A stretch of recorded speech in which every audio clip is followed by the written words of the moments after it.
Hello, fellow WestRock team members. Hi, Midnight. Welcome to Chapter 5, Psychological Influences on Pricing Sensitivity. So today I'm just going to go through real quick the agenda. We're going to be talking about a few little things. This is just the intro until we get into the bulk of the presentation. So today we're going to be talking about what is price sensitivity. We're going to be talking about price elasticity and inelasticity of demand, which is basically another term for price sensitivity. We're going to be talking about how we as pricing and marketing specialists can influence customer price acceptance, and we're also going to be talking about some of the fun effects and influences that we can use to decrease a customer's price sensitivity. So what is price sensitivity? It's the degree to which the price of a product affects the consumer's purchasing behaviors. Obviously, we're going to be talking about the goal, which is to decrease price sensitivity in customers. So making them more willing to buy, which is the goal.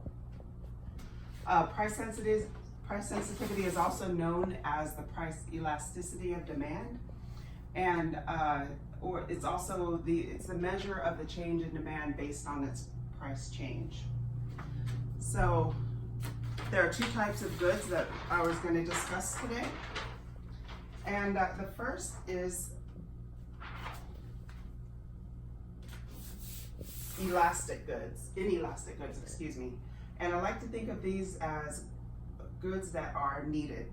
So if the price goes up, the demand will change relatively small. So a good example is gas. People will always need to purchase gas. They're going to have to purchase gas, and no matter if the price goes up or the price goes down, they will still purchase gas.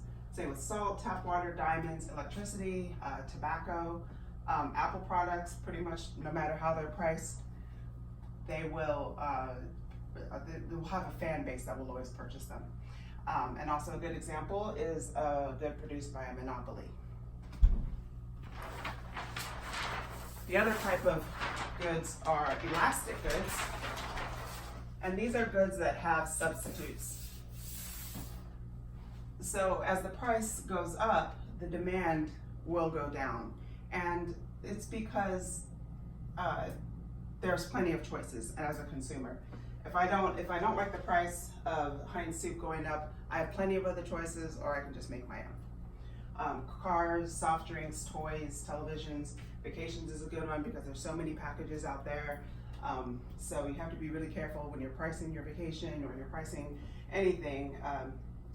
You have to take into account whether the price of a product or a service is going to reduce the demand. So as pricing specialists, we can influence customers' price acceptance. Price sensitivity is very much determined by the product or the service you're selling and the industry you're in, but you can, to some extent, influence your customers' price sensitivity. And we're going to be looking at some of those influences today. And some of the key takeaways that I want you to take away is the importance of price sensitivity. It varies relative to other purchasing criteria, so quality might rank over price, and it makes customers less susceptible to price sensitivity. So I hope you enjoy the presentation, and we'll see you soon.